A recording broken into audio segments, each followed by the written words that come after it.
जय हिंद मेरे सभी प्यार दोस्तों। एक बार फिर आप लोगों के YouTube चैनल पर आप लोगों का बहुत बहुत स्वागत है। फ्रेंड्स, जैसा कि आप लोगों को पता है, एसएससी जीडी के एग्जाम को टारगेट करते हुए हम सुपर फास्ट रिवीजन क्लासेस आप लोगों के लिए चला रहे हैं। उसी श्रृंखला में आज हम इतिहास की 5वीं क्लास लेकर आए हैं, जिसमें हम पाषाण काल अर्थात स्टोन एज के बारे में बहुत अच्छे से और बहुत डिटेल से, इतना डिटेल से कि हमारे एग्जाम में एक भी क्वेश्चन ना छूटे, इतना लेंथी भी नहीं कि हमें समझ ना आए। तो हर एक चीज को हम बहुत अच्छे से पढ़ने वाले हैं, हर एक चीज को हम बहुत अच्छे से पढ़ने वाले हैं। तो देखिए, कल हम कहाँ पर आए थे। कल मैं आप लोगों को इतिहास का विभाजन बताकर गया था कि हमने इतिहास को कितने भागों में बांटा है। तो कल मैं आप लोगों को इतिहास का विभाजन कि हम लोगों ने इतिहास को 3 भागों में बांटा है। वो कौन कौन से 3 भाग हो जाएंगे इतिहास के? प्राग ऐतिहासिक काल, आद्य ऐतिहासिक काल, ऐतिहासिक काल। प्राग ऐतिहासिक काल किसे बोलेंगे? प्री हिस्टोरिकल काल को हम क्या बोलेंगे? जो प्री हिस्टोरिकल काल है उसे प्राग ऐतिहासिक काल बोलेंगे। आद्य ऐतिहासिक काल किसे बोलेंगे? प्रोटो हिस्टोरिकल काल को। प्रोटो हिस्टोरिकल काल को हम आद्य ऐतिहासिक में रखते हैं। और ऐतिहासिक काल अर्थात जो हमारा ऐतिहासिक या हिस्ट्री है। अब कल मैं आप लोगों को अंतर भी बताकर गया था कि जो प्राग ऐतिहासिक काल है इसमें क्या है? इस प्राग ऐतिहासिक काल में लिखित साक्ष्य नहीं है, इसमें लिखित साक्ष्य नहीं है। और जब लिखित साक्ष्य नहीं है मतलब इसकी कोई लिपि नहीं है। और जब लिपि नहीं है, लिखित साक्ष्य नहीं है, तो केवल हमें पता कहां से चलता है? केवल हमें पता कहां से चलता है? हमें पता चलता है केवल पुरातात्विक साक्ष्यों से। आद्य ऐतिहासिक काल की यदि हम बात करें तो इसकी लिपि तो है, अर्थात इसकी लिपि तो है, लेकिन अभी तक इसकी लिपि को पढ़ा नहीं गया है। क्या नहीं पढ़ा गया है? तो इसकी लिपि को पढ़ा नहीं गया है। और जब हमें लिपि भी है और लिखित लिपि है, पता भी है, सब कुछ जो हमें पता है, ये ऐतिहासिक काल में आ जाएगा। ये किस में आ जाएगा? ऐतिहासिक काल में। तो पहले जल्दी से क्लास को शेयर कर दीजिए, इसके बाद मैं आप लोगों को आगे की चीजें बहुत अच्छे से पढ़ाने वाला हूं। जय हिंद नीति जी, जय हिंद सभी को। एक बार जल्दी से क्लास को शेयर कर दीजिए। उसके बाद बिल्कुल धुआं धुआं करने वाले हम सब चीज को। एक बार जल्दी से क्लास को शेयर कर दीजिए।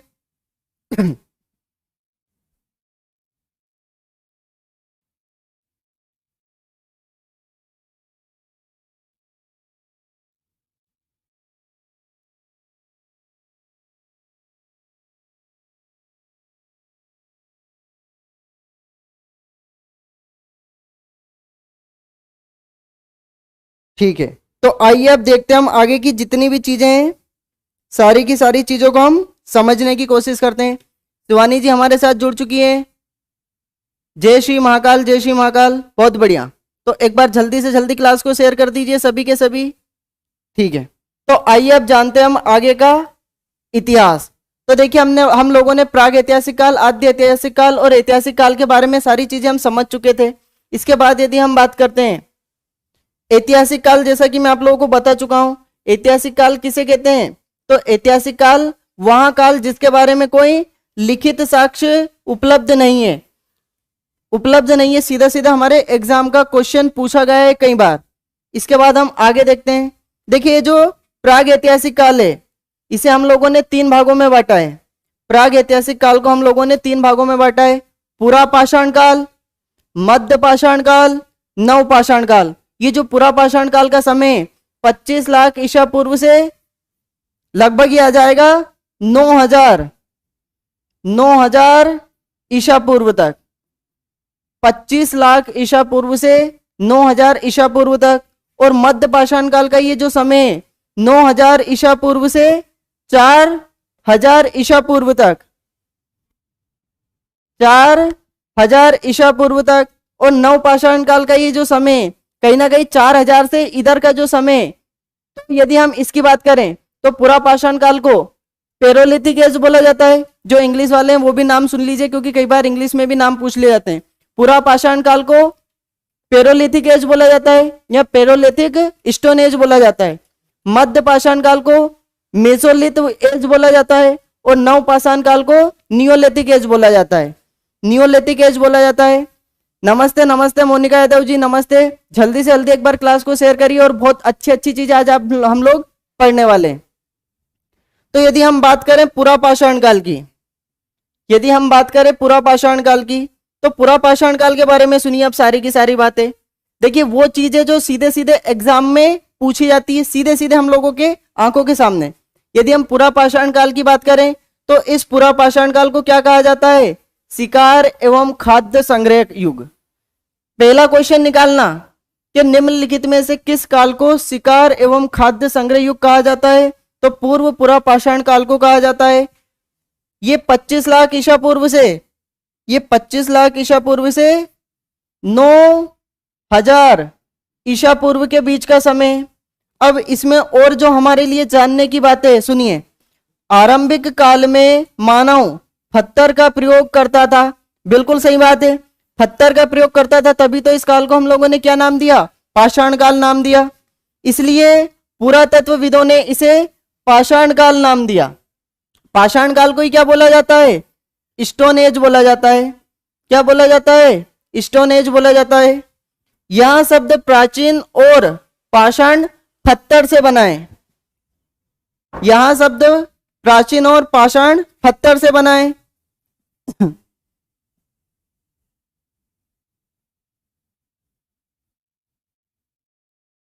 जी जी बिल्कुल। देखिए लेकिन इतनी जी जल्दी से जल्दी मैं सारी की सारी चीजें आप लोगों को बहुत डिटेल से, बहुत जल्दी सारी की सारी चीजें कवर करवाना चाहता हूं, इसलिए।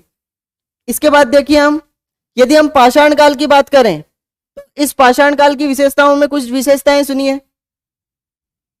देखिए खेती करना, यदि हम बात करें खेती करना, आग जलाना, बर्तन बनाने की कला का ज्ञान नहीं था। ये जो पुरा पाषाण काल का मनुष्य, इसके पास ना खेती करने की कला थी, ना आग जलाने का ज्ञान था। देखिए आग के बारे में पता था लेकिन ज्ञान नहीं था, और बर्तन बनाने की कला का ज्ञान नहीं था। शिकार द्वारा जानवरों के मांस और ऐसे फलों एवं सब्जियों, कंद मूलों, खाद्य संग्रह पर जीवन व्यतीत करता था, जो जंगलों में उपजाते थे। सिंपल सी बात है, यहां से समझिए सारी की सारी चीजें, बहुत अच्छी अच्छी चीजें हैं कि जो पुरा पाषाण काल का मनुष्य कैसा था। तो पुरा पाषाण काल का मनुष्य इस प्रकार का था, जो कि खाद्य संग्रह करता था, जो कि खाद्य संग्रह करता था। इसके बाद और देखते हैं हम। देखिए पुरा पाषाण काल के बारे में हमें पता कैसे चलता है कि भारत में पुरा पाषाण कालीन साक्ष्य थे? तो भारत में पाषाण कालीन सभ्यता की खोज का कार्य सर्वप्रथम 1863 ईस्वी में आरंभ हुआ। इंपॉर्टेंट पॉइंट, यदि हम लोगों से क्वेश्चन पूछ ले जाए कि भारत में पाषाण कालीन सबसे पहली खोज किस व्यक्ति के द्वारा की गई, तो भारत में पाषाण कालीन सभ्यता की खोज 1863 में की गई। और किसके द्वारा खोज की गई? रॉबर्ट बुश फ्रूट के द्वारा। किसके द्वारा खोज की गई? रॉबर्ट बुश फ्रूट के द्वारा खोज की गई। देखिए सर्वप्रथम भारतीय पुरातत्व सर्वेक्षण, ये वही भारतीय पुरातत्व सर्वेक्षण विभाग है। इसकी स्थापना कब होती है? 1861 में इसकी स्थापना होती है। और इसकी स्थापना के समय इसके जो प्रथम अध्यक्ष कौन बनते हैं? अलेक्जेंडर कनिंघम बनते हैं। कनिंघम या अलेक्जेंडर जिसे बोलते हैं। और इस समय भारत के जो वायसराय अर्थात गवर्नर जनरल कौन होते हैं? लॉर्ड कैनिंग होते हैं। कौन होते हैं? लॉर्ड कैनिंग होते हैं। तो सर्वप्रथम भारतीय पुरातत्व सर्वेक्षण विभाग के विद्वान, नाम याद रखना इंपॉर्टेंट, रॉबर्ट बुशफोर्ड। एग्जाम में पूछा जाएगा। रॉबर्ट बुशफोर्ड ने पलवरम, पलवरम ये कहां पर पड़ता है? मद्रास से पूर्व पाषाण काल उपकरण पत्थर के हाथ की कुल्हाड़ी प्राप्त की। तो देखिए यहां से क्या क्या क्वेश्चन पूछे जा सकते हैं हम लोगों से। क्वेश्चन पहला पूछा जाएगा कि भारत में पाषाण कालीन सभ्यता या भारत में पाषाण कालीन उपकरण की खोज किसने की? तो भारत में पाषाण कालीन उपकरण की खोज रॉबर्ट बुशफोर्ड ने की। कब की? 1863 में की। 1863 में की। इन्होंने क्या खोजा? तो इन्होंने हस्त कुठार खोजी। इन्होंने किसकी खोज की? हस्त कुठार। हस्त कुठार, या इस हस्त कुठार को हम क्या कहते हैं? इसे हम बोलते हैं हैंडेक्स। इसे क्या बोला जाता है? हैंडेक्स अर्थात पत्थर के हाथ की कुल्हाड़ी। इन्होंने कहां से खोज की? पलवरम। और ये पलवरम कहां पे पड़ता है? मद्रास। और वर्तमान में इस मद्रास का नाम वर्तमान में क्या है? चेन्नई। इसका वर्तमान नाम क्या है? चेन्नई। वर्तमान नाम क्या हो जाएगा इसका? चेन्नई। आगे देखते हैं हम, आगे देखिए। देखिए सुनिए, ये ब्रिटिश थे। कौन थे ये? ब्रिटिश भूवैज्ञानिक और पुरातत्वविद रॉबर्ट बुशफोर्ड।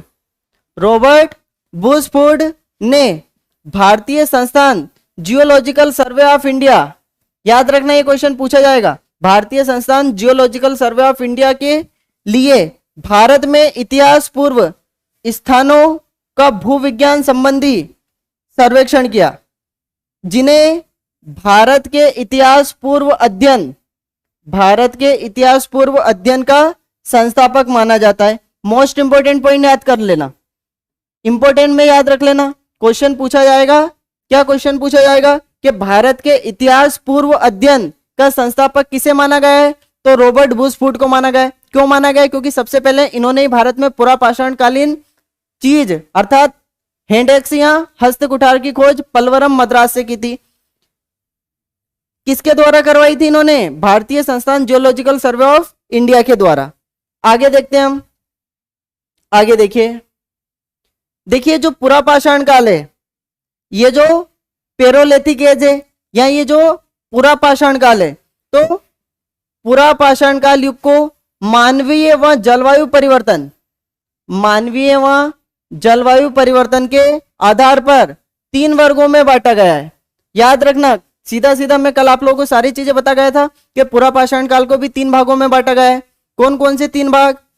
निम्न पुरापाषाण युग, निम्न पुरापाषाण युग जिसे लोअर पेलोलिथिक एज बोला जाता है। लोअर पेलोलिथिक एज, इसका जो समय लगभग 25 लाख से 10 या 10,000 1 लाख हो जाएगा। एक तरीके से 10 लाख होना चाहिए। ये कितना होना चाहिए? ये 10 लाख होना चाहिए। इसको हम काट के 10 लाख कर देते हैं।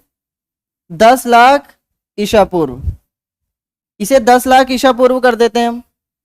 तो सुनिए, निम्न पुरापाषाण काल युग का जिसे लोअर पेलोलिथिक एज कहते हैं, ये 25 लाख ईसा पूर्व से 10 लाख ईसा पूर्व हो जाता है। इसके बाद मध्य पुरापाषाण युग, मध्य पुरापाषाण काल जिसे मिडिल पेलोलिथिक एज कहा जाता है, ये 10 लाख ईसा पूर्व से 40,000 ईसा पूर्व हो जाएगा। 40,000 ईसा पूर्व हो जाएगा। फिर उत्तर या उच्च पुरापाषाण युग, इसे बोला जाता है अपर पेलोलिथिक एज, जो कि 40,000 से 10,000 ईसा पूर्व है, जो कि 40,000 से 10,000 ईसा पूर्व है।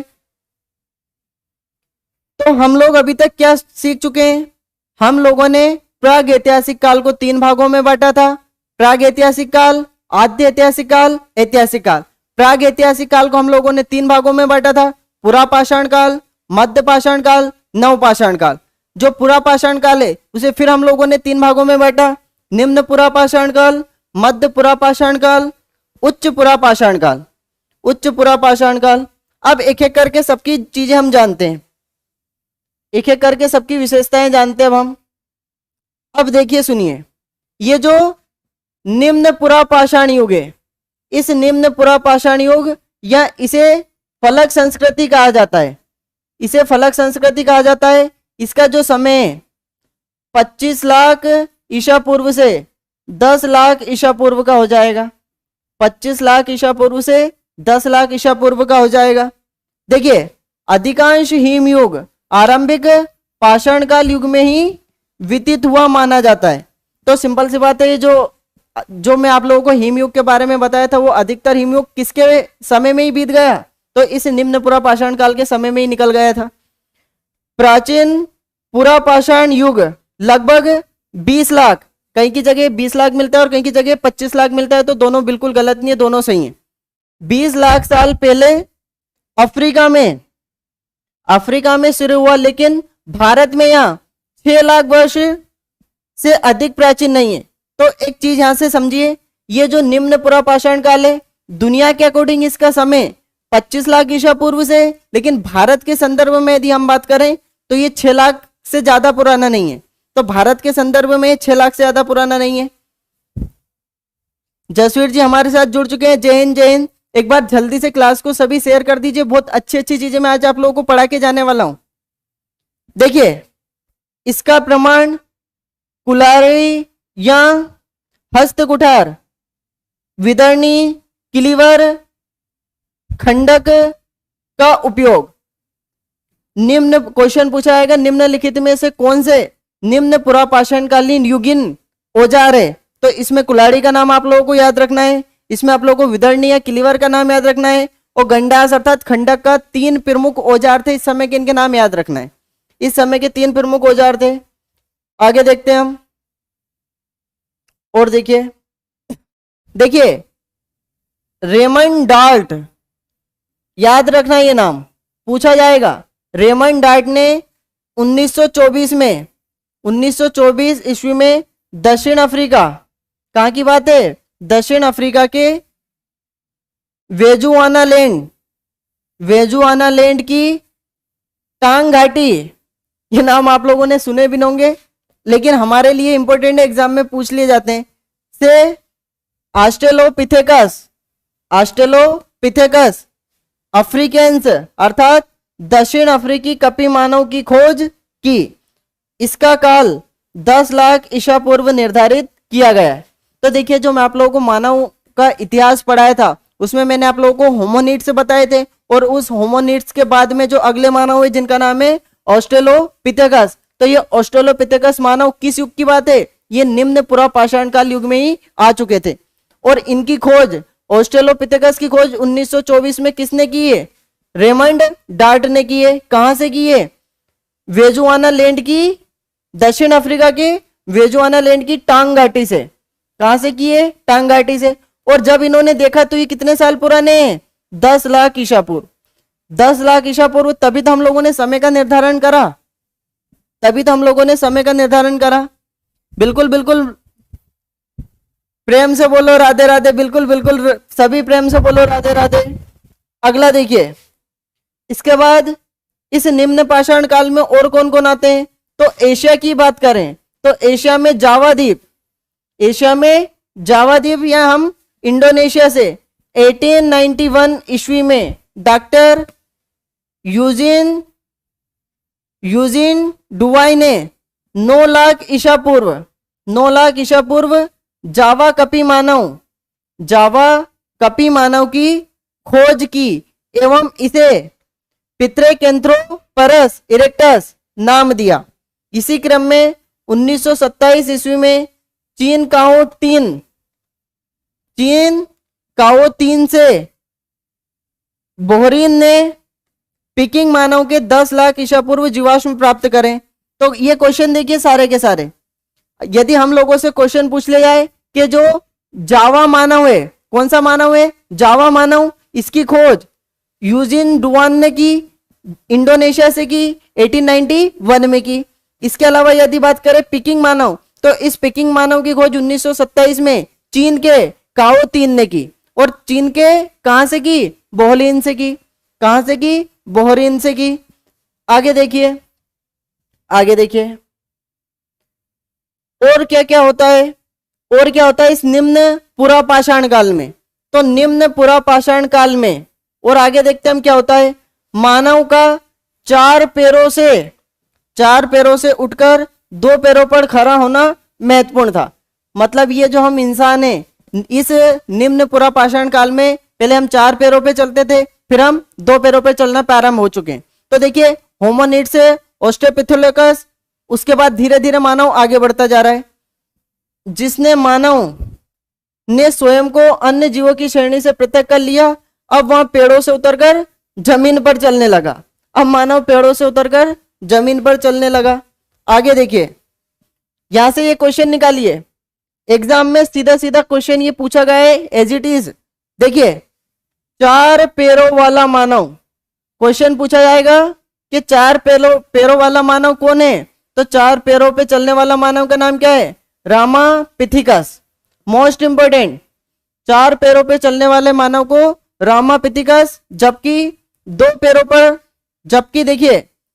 पैरों पर चलने वाला ऑस्ट्रेलोपिथेकस था। इंपोर्टेंट, जो 4 पैरों पे मानव चलता था उसका नाम रामापिथिकस था, और जो 2 पैरों पे चलता था उसका नाम ऑस्ट्रेलोपिथेकस था।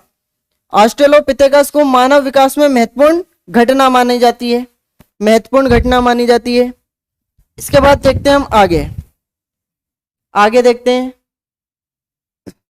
आगे देखिए। चूंकि मानव अब पेड़ों से उतरकर जमीन पर चलने लगा, संभवतः ऐसे में उसका सामना जंगली जानवरों से होने लगा, फलता वहां पत्थरों का उपयोग करने लगा।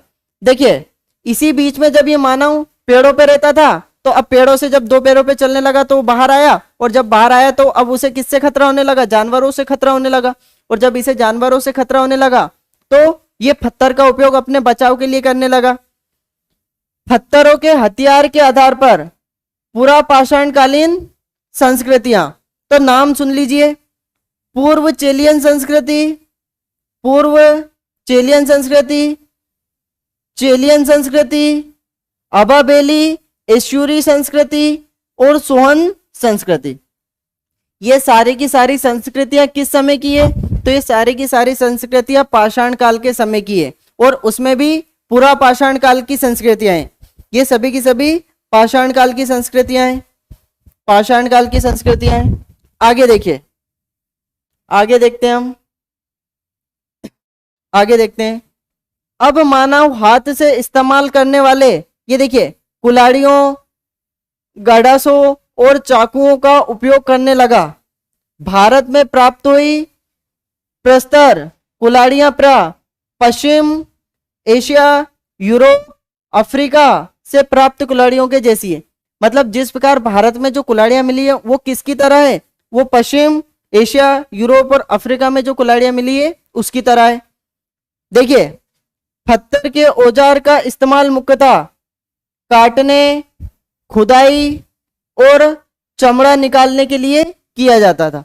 तो ये उस समय का मानव था जो जो काम करता था, उस समय का मानव था। और आगे देखते हैं हम, आगे देखिए। प्राचीन पुरा पाषाण काल स्थल पंजाब के सोहन या सोन नदी, पंजाब के सोहन या सोन नदी की घाटी में पाए गए। मोस्ट इंपोर्टेंट क्वेश्चन पूछा जाएगा कि ये जो सोहन नदी घाटी कहां पर है? तो सोहन नदी घाटी कहां पर है? पंजाब में। और सोहन नदी घाटी कैसा क्षेत्र है? ये पाषाणकालीन क्षेत्र है। मोस्ट इंपोर्टेंट में पूछा जाएगा हम लोगों से। पहली बार देखिए, जो वर्तमान में अब कहां पर है? ये पाकिस्तान में। पहली बार सोहन क्षेत्र से संबंधित साक्ष्य मिलने के कारण इसे सोहन संस्कृति की संज्ञा दी। तो पहली बार यहीं से साक्ष्य मिले थे, इसलिए हम लोगों ने इसे सोहन संस्कृति नाम दे दिया।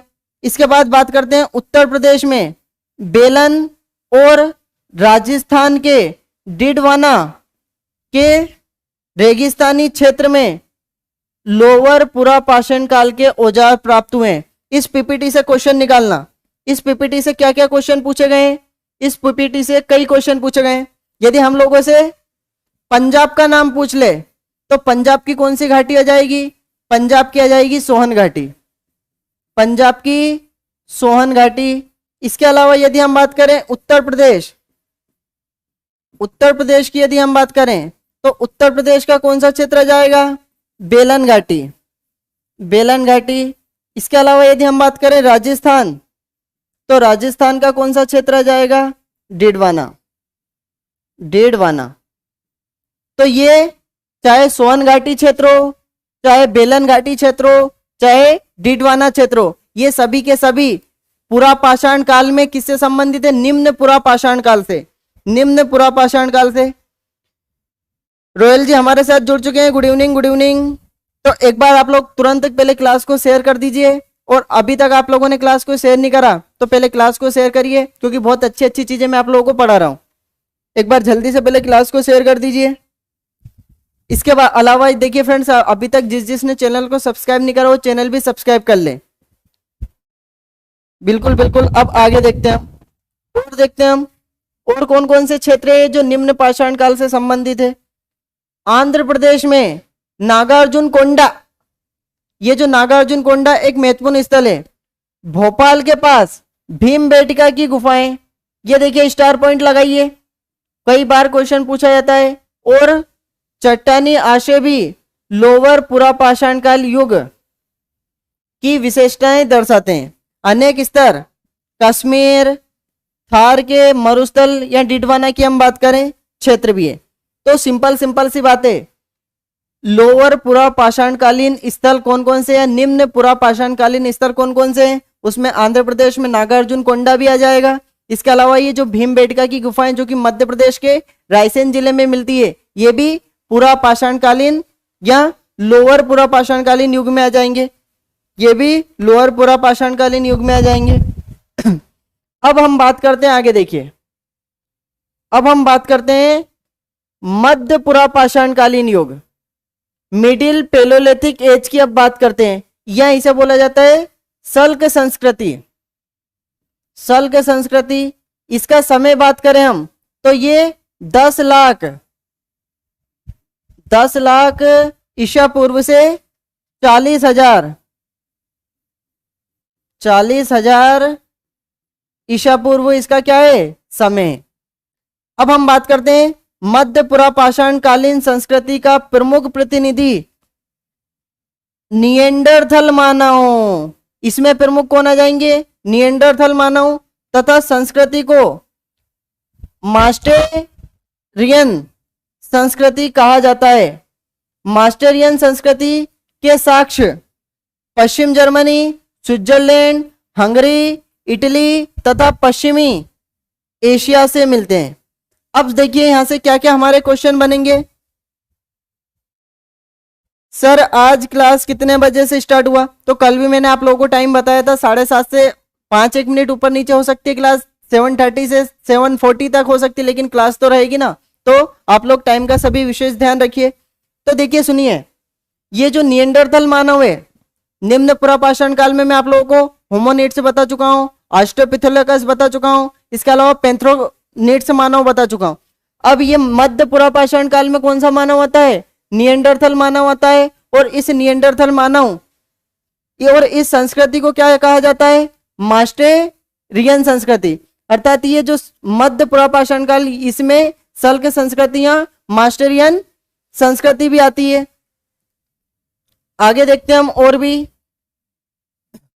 और आगे देखते हैं। देखिए निएंडरथल मानव ने अत्यधिक सर्दी से बचने के लिए गुफाओं में रहना प्रारंभ किया। संभवतः निएंडरथल मानव ने ही सर्वप्रथम आग का प्रयोग आरंभ किया। इंपॉर्टेंट क्वेश्चन निकालो फटाफट। क्वेश्चन पूछा जाएगा कि सबसे पहले आग का यूज करने वाला मानव कौन था, तो सबसे पहले आग का प्रयोग करने वाला मानव कौन था, निएंडरथल मानव, जो कि मध्य पुरापाषाण काल का मानव था, मध्य पुरापाषाण काल का। शिकार एवं खाद्य संग्रह अभी भी आजीविका का प्रमुख साधन था। अग्नि के आविष्कार के बाद अब उन्हें भूनकर खाने लगे। तो ये अब क्या है, देखिए एक तरीके से अभी तक अगर ये बात हम हटा दें तो अभी तक केवल इन्हें आग का ज्ञान था, लेकिन आग के उपयोग के बारे में इन्हें ज्यादा जानकारी नहीं थी, क्योंकि अभी ये पूरी तरीके से आदि मानव या होमोसेपियंस नहीं बने थे। बिल्कुल राकेश जी कह रहे हैं आग का नवपाषाण काल, बिल्कुल आग के उपयोग के बारे में जानकारी नवपाषाण काल के युग में आती है, बिल्कुल है ना। इसके बाद देखते हैं हम आगे। निएंडरथल इतिहास का वहां सर्वप्रथम मानव था, पॉइंट टू नोटेड, जिसने मृतकों को दफनाना आरंभ किया। मोस्ट इंपोर्टेंट पॉइंट, मृतकों को दफनाना आरंभ करने वाला पहला मानव कौन था, तो निएंडरथल मानव। देखिए निएंडरथल मानव को इतिहास का प्रथम दार्शनिक मानव माना जाता है। मोस्ट इंपोर्टेंट, अगर हम दार्शनिक की बात करें, जो ज्ञान देने की बात करें, तो पहला ज्ञान देने वाला व्यक्ति या पहला ज्ञानी व्यक्ति, प्रथम दार्शनिक मानव कौन था, निएंडरथल मानव। और ये निएंडरथल मानव कब का है, ये मध्य पुरापाषाण काल का, ये चीज याद रखना, मध्य पुरापाषाण काल का। मध्यपुरा पाषाण काल का। अभी हम मध्यपुरा पाषाण काल के बारे में पढ़ रहे हैं। इस युग में पत्थरों से निर्मित विभिन्न प्रकार के फलक, बेदनी, छेदनी, पत्ती, बर्छी, बर्मा, खुरचन, ये सारे के सारे मध्य पाषाणकालीन औजार है। क्वेश्चन पूछा था निम्नलिखित में से कौन सा मध्य पाषाणकालीन औजार है, तो फलक, बेदनी, छेदनी, पत्ती, बर्छी, बल्मा, खुरचन का प्रयोग होता था। ये सभी पत्थर के बने होते थे जो संपूर्ण भारत में पाए गए हैं, जो संपूर्ण भारत में पाए गए हैं। बहुत बढ़िया। इसके बाद चलते हैं हम आगे। इसके बाद देखिए आगे देखते हैं। इस युग का कलाकृतियां नर्मदा नदी के किनारे, मोस्ट इंपोर्टेंट, नर्मदा नदी के किनारे किनारे अनेक स्थानों पर, और तुंगभद्रा नदी, मोस्ट इंपोर्टेंट। क्वेश्चन पूछा जाएगा हम लोगों से, क्या क्वेश्चन पूछा जाएगा कि मध्यपुरा पाषाण काल के औजार कहां कहां से मिले हैं, तो नर्मदा नदी घाटी के किनारे और तुंगभद्रा नदी किनारे। दोनों के नाम याद रखना, काफी इंपोर्टेंट है। विंध्य की तलहटी में स्थित बेलन घाटी, जो कि उत्तर प्रदेश में, तो देखिए बेलन घाटी अभी हम लोग इसके पहले भी पढ़ चुके हैं और इसमें भी आ गई, तो दोनों में आएगी कि पत्थर के औजार, ये देखिए। और इसके अलावा देखिए ये जो बेलन घाटी है ये पूर्व और मध्य पाषाण युग दोनों से संबंधित है, ये दोनों से संबंधित है, तो इसे भी याद रखना आप लोग। आगे देखिए, अब हम बात करते हैं उच्च पुरा पाषाण युग। उच्च पुरा पाषाण युग या तल्क फलक संस्कृति, तल्क फलक संस्कृति, इसका समय 40,000 ईसा पूर्व से 10,000 ईसा पूर्व है। इसका समय कितना है, 40,000 ईसा पूर्व से 10,000 ईसा पूर्व, 10,000 ईसा पूर्व। अब हम इसमें देखते हैं इसमें क्या क्या चीजें होती है। तो देखिए इस युग में आर्द्रता कम हो गई थी और जलवायु अपेक्षाकृत गर्म हो जाने से हिम युग की अंतिम अवस्था आरंभ हो चुकी थी। तो ये जो उच्च पुरापाषाण युग है या अपर पेलोलिथिक एज है, अपर पेलोलिथिक एज है या उच्च पुरापाषाण युग है। अब इसमें क्या होता है, जलवायु परिवर्तन होती है और जो हिमयुग क्या है अपनी अंतिम अवस्था में आने लगता है, हिमयुग अपनी अंतिम अवस्था में आने लगता है। और इसी युग के आधुनिक प्रारूप के मानव का नाम क्या है, होमोसेपियंस। होमोसेपियंस का उदय होता है। तो इसमें किसका उदय होता है, आधुनिक मानव होमोसेपियंस। आधुनिक मानव का नाम क्या है, होमोसेपियंस। होमोसेपियंस तो ये इस युग का मानव है, होमोसेपियंस इस युग का मानव है। आगे देखिए, आगे देखिए और कौन कौन से मानव देखिए निएंडरथल मानव जाति बिल्कुल समाप्त हो चुकी है। ये मैं पहले भी बता चुका हूं कि निएंडरथल मानव अब पूरी दुनिया में खत्म हो चुके हैं, लेकिन अन्य मानव जातियां द्वारा इनका स्थान ले लिया गया है। जैसे क्रोमैग्नन मानव, ग्रामल्दी मानव, कोपेल मानव और चार्ल्सलेड मानव। तो यदि हम लोगों से देखिए ये सारे के सारे मैं मानवों के बारे में सारी की सारी चीजें बहुत अच्छे से पहले की क्लास में पढ़ा चुका हूं। इसके पहले क्लास देख लेना, सारे मानव समझ में आ जाएंगे कब कौन सा मानव कहाँ का है। लेकिन इसमें समय याद रखना है कि ये उच्च पुरापाषाण काल के सारे मानव हैं। देखिए उत्तर पुरापाषाण कालीन उक्त मानवों ने आरिग्नेशियन संस्कृति, मोस्ट इंपोर्टेंट ये याद रखना, आरिग्नेशियन संस्कृति या मैग्डेलियन संस्कृति को जन्म दिया। तो देखिए हम लोगों ने पूर्व चेलियन संस्कृति, सोहन घाटी संस्कृति, इनके बारे में बात करी थी, तो वो निम्न पुरापाषाण काल की संस्कृति हो जाएगी। फिर मास्टेबलेशन या सल्क संस्कृति की बात करी थी तो मध्य वाले की हो जाएगी। और उसी प्रकार ओरिग्नेशियन संस्कृति और मैग्डेलियन संस्कृति ये किसकी हो जाएगी, ये हो जाएगी उत्तर पुरापाषाण कालीन। उत्तर पुरापाषाण कालीन। तो आप लोग पहले क्लास को एक बार जल्दी से शेयर भी कर दीजिए, अभी तक आप लोगों ने क्लास को बिल्कुल शेयर नहीं करा है। बिल्कुल बिल्कुल आप लोग क्लास को शेयर कर दीजिए एक बार। देखिए सबको पीडीएफ भी मिल जाएगी, कोई दिक्कत नहीं, सबको पीडीएफ भी मिल जाएगी, कोई दिक्कत नहीं, सबको पीडीएफ भी मिल जाएगी। आगे देखते हैं, आगे देखिए, मैगडेलियन संस्कृति। मैगडेलियन संस्कृति महत्वपूर्ण है कला के क्षेत्र में। यह संस्कृति अल्टामिला में प्राप्त चित्रों का युग था, जिन्हें क्रो मैग्नन द्वारा बनाए गए। इस काल को रेंडियल काल के नाम से भी जाना जाता है। तो सिंपल सी बात है, ये जो काल है इसे रेंडियल काल के नाम से भी जाना जाता है, और मैगडेलियन संस्कृति इसमें हमारे लिए महत्वपूर्ण है। इसके बाद चलते हैं आगे, आगे देखते हैं हम। देखिए इस काल में मानव ने पत्थरों से बने हथियारों के साथ हाथी दांत, सिंग एवं अस्थियों का प्रयोग आरंभ कर दिया। साथ ही वहां मिट्टी की मूर्तियां बनाने भी लग गया। इस युग के प्रस्थल फलक और कुल्हाड़ियां आंध्र प्रदेश, कर्नाटक, महाराष्ट्र, मध्य प्रदेश, दक्षिण उत्तर प्रदेश, पूर्व बिहार, वर्तमान झारखंड के पठारी भागों में पाए गए। अर्थात ये जो समय, इस समय के औजार हमें कहां कहां से मिलते हैं, अर्थात इस समय की जो कुल्हाड़ियां हैं आंध्र प्रदेश से मिलती है, महाराष्ट्र से मिलती है, मध्य प्रदेश से मिलती है, दक्षिण उत्तर प्रदेश से मिलती है और पूर्व बिहार से मिलती है। ये सारी की सारी चीजें हमें मिलती है। आगे देखिए,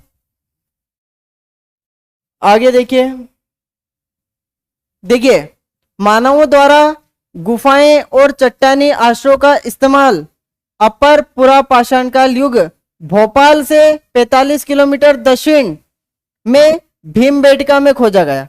मोस्ट इंपोर्टेंट। तो देखिए ये जो भीमबेटका है ये पुरापाषाण काल से भी संबंधित थी, मतलब निम्न पुरापाषाण काल, फिर मध्य पुरापाषाण काल और फिर उच्च या उत्तर पुरापाषाण काल से भी ये संबंधित है। इसके बाद यदि हम बात करें, इतना ही याद रखना इसमें। आगे देखिए, आगे देखिए, और यदि हम बात करें इसके अलावा इसमें हमें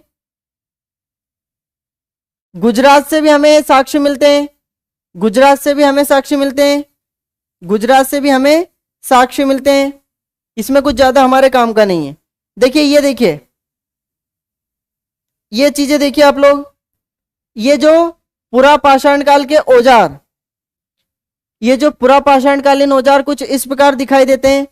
ये कुछ पत्थर के औजार थे, कोई नुकीला है, कोई छेदनी, कोई वितरनी, कोई क्लीवर, ये कुछ इस प्रकार दिखाई देते हैं, ये कुछ इस प्रकार दिखाई देते हैं। रोयल जी कह रहे हैं सर साइंस और मैथ्स की क्लास का टाइम, तो देखिए मैथ्स की क्लास का टाइम 9 बजे रहता है। मैथ्स की क्लास 9 बजे रहती है, 9 से 10, 9 से 10 डेली मैथ्स की क्लास आप लोगों की लगती है। तो ये कुछ औजार है। अब देखिए मैं समरी कर देता हूं, अब मैं समरी कर देता हूं कि आखिर ये जो पुरापाषाण काल है इसमें हमें क्या क्या चीजें बिल्कुल एज इट इज फैक्ट के तौर पे पता होना चाहिए। तो ये जो पुरापाषाण काल है इसमें प्राचीन पत्थर काल भी कहते हैं, इसे प्राचीन पत्थर काल भी कहते हैं। इसका अन्य नाम क्या है? शिकारवा खाद्य संग्रह युग, शिकारवा खाद्य संग्रह युग इसका अन्य नाम है। इसके प्रथम खोजकर्ता कौन है? रॉबर्ट बुशफोर्ड, और इन्होंने ही सबसे पहले 1863 में कुल्हाड़ी की खोज की थी। किसकी खोज की थी? कुल्हाड़ी की खोज की थी। पलवरम मद्रास से खोज की थी। प्रथम ज्ञात मानव इसमें कौन सा होता है? होमोनिड्स होता है, जो कि दक्षिण व पूर्वी अफ्रीका का मानव है। और इस समय आवास क्या था इनका? वृक्षों पर, आवास इनका वृक्षों पर था। और फिर धीरे धीरे वृक्षों से ये जमीन पर आने लगे, वृक्षों से धीरे धीरे जमीन पर आने लगे। तो देखिए फिर वो 4 पैरों वाला मानव ऑस्ट्रोपिथेलोकस बनता है, सॉरी 4 पैरों वाला रामापिथेकस बनता है, फिर 2 पैरों वाला बनता है ऑस्ट्रोपिथेकस। उसके बाद हिम नदी युग का प्रारंभ होता है जिसमें निएंडरथल मानव आता है। और इसके बाद ये जो निएंडरथल मानव है, ये मानव कंगाल दफनाने की प्रक्रिया आरंभ करता है। ये दुनिया का पहला दार्शनिक मानव होता है, पहला दार्शनिक मानव होता है। इसके अलावा यदि हम बात करें, इस समय भाषा की उत्पत्ति मैंने आपको बताया था 50,000 ईसा पूर्व भाषा की उत्पत्ति होती है। हस्त कुठार का निर्माण करता है यही जो निएंडरथल मानव है। इसके अलावा आग की खोज भी हो जाती है, पुरा पाषाण काल में आग की खोज भी हो जाती है। और अब आवास ये गुफाओं में रहने लगते हैं, और अब ये गुफाओं में रहने लगते हैं। कहाँ रहने लगते हैं? गुफाओं में। अब ये गुफाओं में रहने लगते हैं। अब आगे देखिए, अब आगे देखिए, देखिए 10,000 ईसा पूर्व, 10,000 ईसा पूर्व के आसपास हिम युग के अंत के साथ अपर पुरा पाषाण काल युग समाप्त हुआ तथा बीच का युग मध्य पाषाण युग की शुरुआत होती है।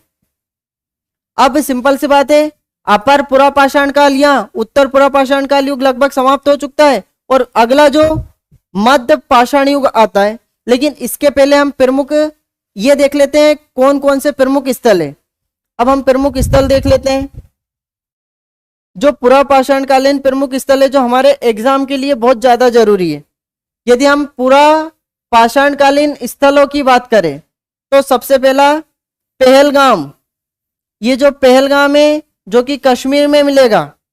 पहलगाम पूरा पाषाण कालीन स्थल है, कश्मीर में मिलेगा। लिद्दर नदी के निकट हाथ की कुल्हाड़ी प्राप्त हुई। मोस्ट इंपोर्टेंट क्वेश्चन पूछा जाएगा कि पहलगांव से क्या मिला है, तो पहलगांव से क्या मिला है? हाथ की कुल्हाड़ी प्राप्त हुई। हाथ की कुल्हाड़ी प्राप्त हुई जो कि लिद्दर नदी के निकट है। पोतवाल, यदि पोतवाल की बात करें तो ये पंजाब में और वर्तमान के पाकिस्तान में ये जो पोतवाल है जो कि पूरा पाषाण कालीन स्थल है, यहां से हस्त कुठार वहां काटने के औजार मिले। यहां से हस्त कुठार वहां काटने के औजार मिले हैं। आगे देखिए, आगे देखते हैं, अगला देखिए, अगला देखिए हथनौर। हम बात करते हैं हथनौरा की। हथनौरा, तो ये हथनौरा कहां पर है? ये मध्य प्रदेश में। ये भी क्या है? पुरा पाषाण कालीन एक स्थल है, पुरा पाषाण कालीन स्थल है, पुरा पाषाण कालीन स्थल।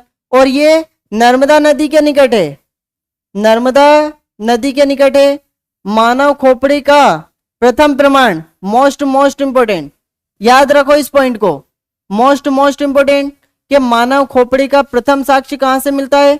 तो मानव खोपड़ी का, ये जो हमारी ये जो मानव खोपड़ी है इंसान की, ये जो आप लोगों की हम लोगों की ये जो खोपड़ी है, इसका पहली बार हमें पता कहां से चलता है? हथनौरा से, जो कि मध्य प्रदेश में 1982 में अरुण सोनकिया द्वारा उत्खनन से प्राप्त हुई। फिर पॉइंट, ये जो मानव खोपड़ी का प्रथम साक्ष्य हथनौरा से मिलता है, किसके द्वारा खोज की गई? अरुण सोनकिया के द्वारा, अरुण सोनकिया के द्वारा। बिल्कुल बिल्कुल, एवरीथिंग दीपक कहते हैं, चरण स्पर्श करते हैं गुरुदेव। बिल्कुल बिल्कुल, तो सुनिए, अरुण सोनकिया के द्वारा खोजी गई है, 1982 में खोजी गई है। और ये जो पहली मानव खोपड़ी है, इस मानव खोपड़ी को, इस मानव खोपड़ी को कहां से खोजा है? नर्मदा नदी के किनारे, इसलिए इस मानव खोपड़ी का नाम क्या है? नर्मदा मानव, नर्मदा मानव। तो देखिए, ये जो पीपीटी है एग्जाम के लिए आप लोग रट के बैठो, सारी की सारी चीजें एग्जाम में एज इट इज आप लोगों की फंस जाएगी। तब याद करना कि मनीष सर ने पढ़ाया था और आप लोग बिल्कुल मौज मस्ती में पता नहीं कहां थे, आप लोगों का ध्यान कहां था उस समय पता नहीं। आगे देखिए, आगे देखिए, अब देखिए सुनिए, अब बात करते हैं हम आदमगढ़ की। तो ये आदमगढ़ भी एक पुरा पाषाण कालीन स्थल है, ये भी मध्य प्रदेश में, ये आदमगढ़ भी मध्य प्रदेश में। और शिल्प उपकरण प्राप्त हुए। आदमगढ़ से क्या प्राप्त होते हैं? शिल्प उपकरण प्राप्त होते हैं। इसके अलावा बात करते हैं लोहदा नाला। ये लोहदा नाला कहाँ है? तो ये लोहदा नाला यूपी में, ये उत्तर प्रदेश में, और ये बेलन नदी घाटी में, बेलन नदी घाटी में। देखिए बेलन नदी घाटी के बारे में पहले भी बता चुका हूं, यहां से अस्थि निर्मित मातृ देवी की प्रतिमा मिली है। मोस्ट इंपोर्टेंट पॉइंट याद रखना, इसे 5 स्टार दे रहा हूं मैं। क्वेश्चन पूछा जाएगा कि कहां से अस्थि निर्मित मातृ देवी की प्रतिमा मिली है, तो अस्थि निर्मित मातृ देवी की प्रतिमा कहां से मिली है? लोहदा नाला जो कि यूपी में है। और किस नदी घाटी से मिली है? ये बेलन नदी घाटी से मिली है। बेलन नदी घाटी से मिली है। बेलन नदी घाटी से मिली है। आगे देखिए, आगे देखिए, आगे देखिए, पलवरम की बात करें हम तो पलवरम जो कि मद्रास जो कि वर्तमान का चेन्नई, पलवरम से पहली बार क्या मिला है? भारत में सर्वप्रथम हैंड एक्स हाथ की कुल्हाड़ी का प्रमाण। याद कर लो, बिल्कुल पूछा जाएगा एग्जाम में। इतने स्टार दे रहा हूं कि सीधा सीधा एग्जाम में पूछाएगा। भारत में पहली बार कुल्हाड़ी के साक्ष्य कहां से मिलते हैं? तो पलवरम से मिलते हैं, मद्रास से मिलते हैं। और कब मिलते हैं? तो ये कब मिलते हैं? 1863 में मिलते हैं। किसके द्वारा खोजा गया है? रॉबर्ट बोसफूट के द्वारा। बोसफूट के द्वारा। अगला देखिए, अतिरपक्कम, अतिरम पक्कम। ये अतिरम पक्कम भी मद्रास में, चेन्नई में। और यहां से हैंडेक्स, क्लीवर व फलक उपकरण मिले। हैंडेक्स, क्लीवर, फलक। भारत में पहली बार कुल्हाड़ी पलवरम से मिली है। और भारत में जो दूसरी कुल्हाड़ी है जो कि पत्थर की है, वो अतिरम पक्कम मद्रास, ये भी चेन्नई से मिली है। ये भी यहीं से मिलती है, ये भी यहीं से मिलती है। आगे देखिए, और कौन कौन से पुरापाषाणकालीन स्रोत थे? और कौन कौन से प्रमुख स्थान है? गुड़ियाम, ये गुड़ियाम भी मद्रास में, यहाँ भी चेन्नई में। यहां से फलक, क्लीवर। देखिए, जिसे मैं इंपॉर्टेंट स्टार लगाता हूं वो सबसे ज्यादा इंपॉर्टेंट है। इसके अलावा तो देखिए, आप लोगों के रिवीजन के तौर पे तो मैं सारी चीजें बता ही रहा हूं आप लोगों को। यदि हम बात करें नेवासा व चिरकी, तो ये नेवासा इंपॉर्टेंट है, इसे 1 स्टार 2 स्टार रख लीजिए। ये महाराष्ट्र में, इसे मध्य पुरातात्विक युगीन उच्च कोटि के उपकरण। तो याद रखिए, मध्य पुरातात्विक युगीन उच्च कोटि के उपकरण कहां से मिले? नेवासा। और याद रखना, ये नेवासा कहां का है? तो नेवासा महाराष्ट्र का है, जो कि एक पुरापाषाणकालीन स्थल है, जो कि एक पाषाणकालीन स्थल है। ये भी एक पाषाणकालीन स्थल है।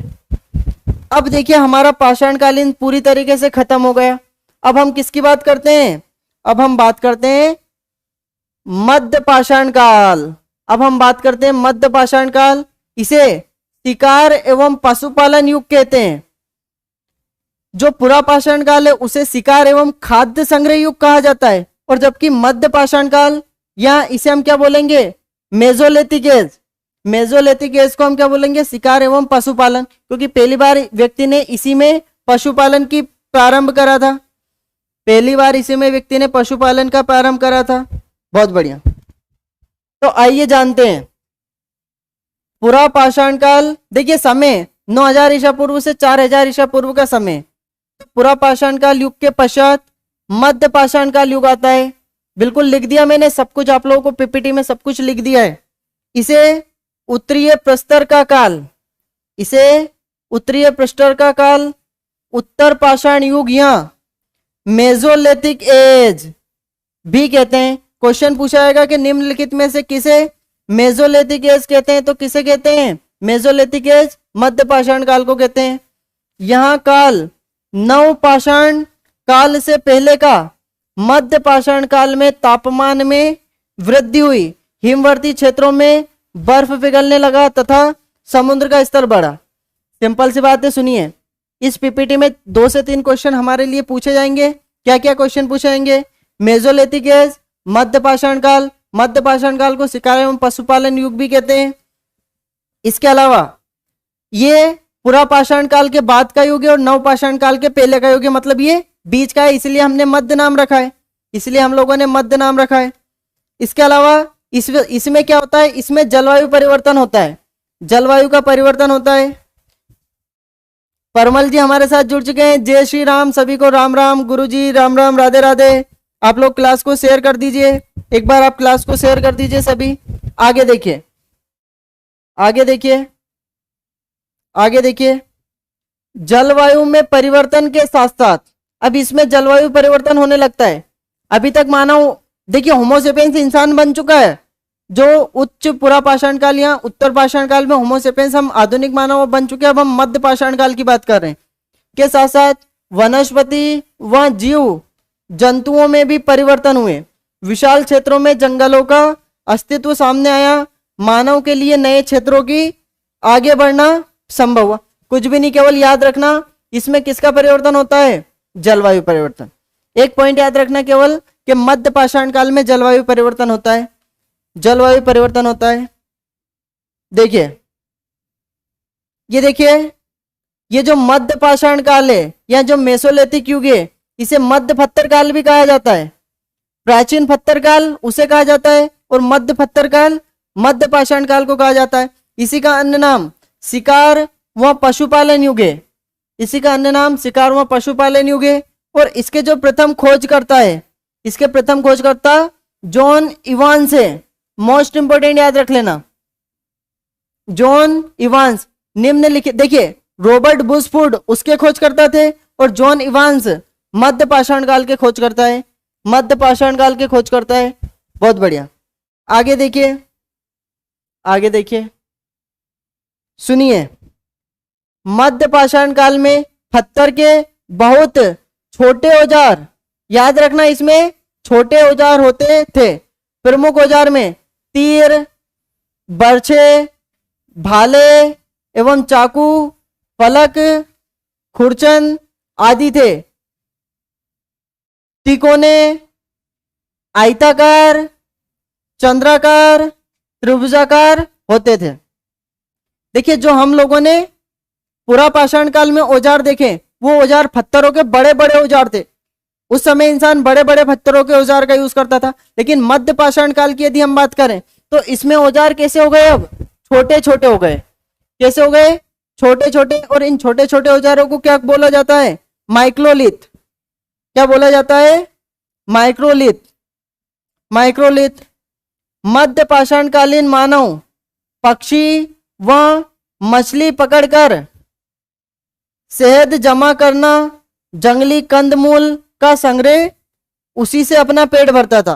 तो ये जो मध्य काल का मानव देख लो, इस प्रकार का था, इस प्रकार का था, इस प्रकार का था। बहुत बढ़िया, इस प्रकार का मध्यकाल का मानव था। आगे देखिए, आगे देखिए, देखिए मानव ने शिकार के लिए कुत्ते का प्रयोग किया। इस तरह मानव द्वारा पहला पालतू पशुओं में सर्वप्रथम कुत्ता था। Most most most important point, क्या क्वेश्चन पूछाएगा, मनुष्य के द्वारा सबसे पहला पालतू जानवर किसे बनाया, तो मनुष्य के द्वारा सबसे पहला पालतू जानवर डॉग को बनाया, कुत्ते को बनाया। किसको बनाया, कुत्ते को। और ये कुत्ते का उपयोग किसके लिए करता था, शिकार करने के लिए करता था। अब इसके औजार छोटे छोटे हो चुके थे।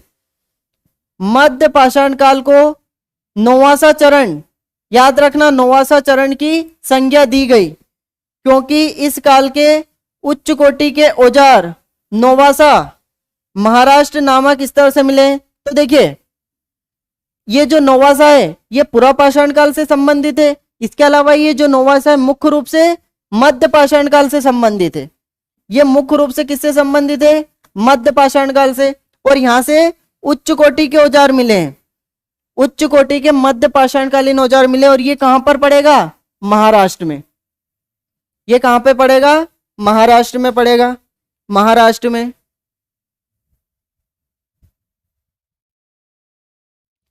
रोयल जी कह रहे हैं सर आज मेरा नेट समाप्त होने वाला है। बिल्कुल बिल्कुल, कोई दिक्कत नहीं, कोई दिक्कत नहीं, बिल्कुल कोई दिक्कत नहीं। आगे देखिए, आगे देखिए, देखिए आप लोग अगर मेरे साथ जुड़े रहे तो मैं आप लोगों का इतिहास का जो डर है वो पूरी तरीके से खत्म कर दूंगा। मध्य पाषाणकालीन स्तर राजस्थान में, दक्षिण उत्तर प्रदेश में, इसके अलावा पूर्वी भारत कृष्णा नदी के दक्षिण में भी है। देखिए राजस्थान के बागौर में अच्छी खुदाई हुई है। तो ये जो बागौर स्थान है ये मध्य पाषाण काल से संबंधित है। भारतीय उपमहाद्वीप में मध्य प्रदेश के आदमगढ़, इंपॉर्टेंट पॉइंट याद करना, आदमगढ़ और राजस्थान के बागोर में पशुपालन का सबसे पहला प्रमाण मिलता है। इसका समय 5000 ईसा पूर्व हो सकता है। इस पॉइंट को इंपॉर्टेंट कर लो, बिल्कुल ये वाला पॉइंट हमारे लिए सबसे इंपॉर्टेंट हो गया। जिस प्रकार मनुष्य के द्वारा पहला जानवर कुत्ते को बनाया गया, उसी प्रकार पहली बार ये जो पशुपालन के साक्ष्य हमें मध्य पाषाण काल से मिलते हैं। और इस मध्य पाषाण काल में कहां से मिलते हैं? तो हमें पशुपालन का सबसे पहला प्रमाण मध्य प्रदेश के आदमगढ़ से मिलता है। इसके अलावा राजस्थान के बागोर से मिलता है। तो ये जो आदमगढ़ और ये बागोर दोनों के दोनों मध्य पाषाणकालीन स्थल है, दोनों के दोनों मध्य पाषाणकालीन स्थल है। आगे देखिए, आगे देखिए, आगे देखिए। इसके अलावा मध्य पाषाणकालीन मेहदा, ये मेहदा भी याद रखना, उत्तर प्रदेश के प्रतापगढ़ जिले से बड़ी मात्रा में हड्डी एवं सींग निर्मित उपकरण प्राप्त हुए। ये भी एग्जाम में 2 बार पूछा गया है, 1 से 2 बार पूछा गया है कि कहां से हड्डी एवं सिंग निर्मित उपकरण प्राप्त हुए हैं। उपकरण प्राप्त हुए तो ये कहां से प्राप्त हुए हैं? मेहदा से प्राप्त हुए। और ये मेहदा यूपी के प्रतापगढ़ जिले में, यूपी के प्रतापगढ़ जिले में। इसके बाद हम बात करते हैं राजस्थान में 6-7 हजार ईसा पूर्व, 6-7 हजार ईसा पूर्व के आसपास खेती का अनुमान लगाया जाता है, जो कि खारे पानी की झील बनने और सांबर के एकत्रित होने। कोई दिन ये छोड़ो, सिंपल सी बात है, मैं पहले ही बता चुका हूं कि राजस्थान में हमें किसके साक्ष्य मिलते हैं? किसके मिलते हैं? किसके मिलते हैं? पशुपालन के साक्ष्य मिलते हैं। किसके मिलते हैं? पशुपालन के साक्ष्य मिलते हैं। इसके बाद देखिए आगे, इसके बाद देखिए आगे की चीजें, आगे समझिए। देखिए, यदि हम इस समय के मनुष्य की बात करें तो ये कहाँ रहते थे? ये गुफाओं में रहते थे। ये जो मध्यकालीन जो मनुष्य कहाँ पे रहते थे? ये गुफाओं में रहते थे। और ये देखिए, इसके अलावा ये पश्चिम मध्य भारत में मैसूर, मैसूर कहाँ की बात है? कर्नाटक में इस युग में कई गुफाएं मिली है। तो सिंपल सी बात है, ये जो मध्य पाषाणकालीन प्रमुख स्थल है एक तरीके से मैसूर और पश्चिम मध्य भारत में हो जाएंगे। इसके बाद आगे देखिए, मध्य पाषाण काल में पहली बार मानव कंकाल, मोस्ट इंपोर्टेंट याद रख लेना ये पॉइंट, क्या पूछा गया है कि पहली बार मानव कंकालों को विधिवत रूप से दफन करने की प्रक्रिया शुरू हुई। देखिए, पहला दार्शनिक मानव कौन था ये मैं आप लोगों को बता चुका हूं। पहली बार किस मानव ने लोगों को दफनाया था ये भी मैं आप लोगों को बता चुका हूं। लेकिन विधिवत नहीं दफनाया था, उसने दफना तो दिया, लेकिन पहला मानव, पहली बार मानव कंकालों को विधिवत रूप से दफनाने की प्रक्रिया कब से प्रारंभ होती है? मध्य पाषाण काल। कब से होती है? मध्य पाषाण काल से। यह भी कब से होती है? मध्य पाषाण काल से। बिल्कुल बिल्कुल। इसके बाद देख आगे देखिए, इस युग की महत्वपूर्ण उपलब्धि खेती करना। तो क्वेश्चन पूछाएगा, खेती करना मध्य पाषाण काल की उपलब्धि है। इसके अलावा शिकार की बात करें तो शिकार करना भी जानते थे। पशुपालन, ये पशुपालन में बता चुका हूं। इसके अलावा इस प्रकार मध्य पाषाण काल को शिकार एवं पशुपालन युग भी कहा जाता है। शिकार एवं पशुपालन युग भी कहा जाता है। तो ये सारी की सारी चीजें बहुत अच्छे से और डिटेल से मैं आप लोगों को बता चुका हूं। तो देखिए, यदि हम औजारों की बात करें, औजारों की बात करें तो मध्य पाषाणकालीन औजार व हथियार कुछ इस तरीके से थे। देखिए, उसके जो मैंने औजार बताए वो बड़े बड़े पत्थरों में थे। इसके जो औजार है ये छोटे छोटे हैं, ये छोटे औजार है। कैसे औजार है ये? छोटे औजार। तो आप लोगों को चीजें समझ में आ रही है तो जल्दी से एक बार क्लास को शेयर कर दीजिए, फटाफट एक बार बेहतरीन तरीके से क्लास को शेयर कर दीजिए। बहुत बढ़िया फ्रेंड्स। इसके अलावा अभी तक जिन जिन लोगों ने चैनल को सब्सक्राइब नहीं करा वो चैनल भी सब्सक्राइब कर ले। बहुत प्यारी प्यारी और अच्छी अच्छी चीज आप लोगों को बताई जा रही है। अब आगे देखते हैं हम। यदि हम देखिए, सुनिए, अब हम मध्य पाषाणकालीन स्थलों की बात करें, कौन कौन से मध्य पाषाणकालीन स्थल है, तो जैसा मैंने आपको बताया बागोर, और ये बागोर कहाँ का है, राजस्थान का। बागोर कहाँ का है, राजस्थान का।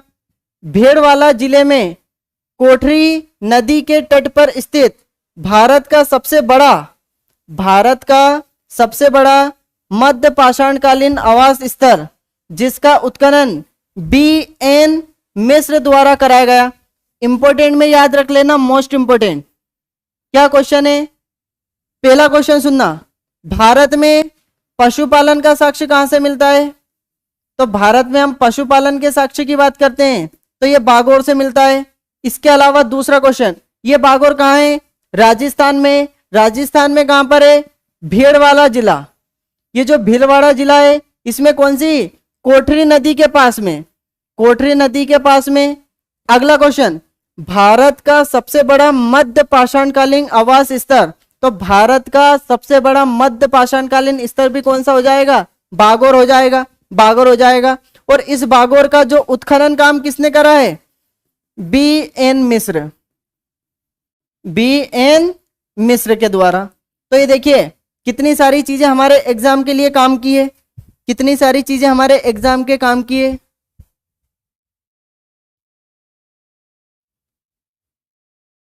बिल्कुल बिल्कुल सर, ये औजार स्टोन के हैं सब, बिल्कुल हाँ बिल्कुल, ये सब स्टोन एज के हैं। इसके अलावा क्लास कब तक चलेगी, बस बिल्कुल अब क्लास हमारी एंडिंग पे होने वाली है। कुछ एक दो स्थलों के बारे में और सुन लीजिए। यदि हम बात करें, सुनिए, लंगनाज, तो ये लंगनाज भी क्या है, ये लंगनाज भी मध्य पाषाणकालीन स्थल है, मध्य पाषाणकालीन स्थल, ये भी मध्य पाषाणकालीन स्थल है। और ये लंगनाज गुजरात में पड़ता है, लंगनाज गुजरात में पड़ता है। और ये प्रथम शुष्क क्षेत्र का स्तर उत्खनन किसके द्वारा है, HD सांकलिया द्वारा हुआ है। रेत के ठोस टीले, वहां 14 मानव कंकाल प्राप्त हुए। ये क्वेश्चन एक बार में कई बार पूछा गया है कि निम्नलिखित में से किस क्षेत्र पर 14 मानव कंकाल प्राप्त हुए हैं, तो ये लंगनाज से प्राप्त हुए हैं। इस लंगनाज के उत्खनन का काम किसके द्वारा किया गया है, HD सांकलिया, HD सांकलिया के द्वारा किया गया है, HD सांकलिया। आगे देखिए, आगे देखिए, देखिए यदि हम बात करें सराय नहर, सराय नहराई की यदि हम बात करें तो ये सराय नहर कहां पर है, ये यूपी में, उत्तर प्रदेश में। और यदि हम इसकी बात करें तो स्तंभ गर्त के प्रमाण, यहां से स्तंभ गर्त के प्रमाण मतलब गड्ढों में इंसान रहता था, इसकी बातें हमें कहां से पता चलती है, सराय नहर से पता चलती है।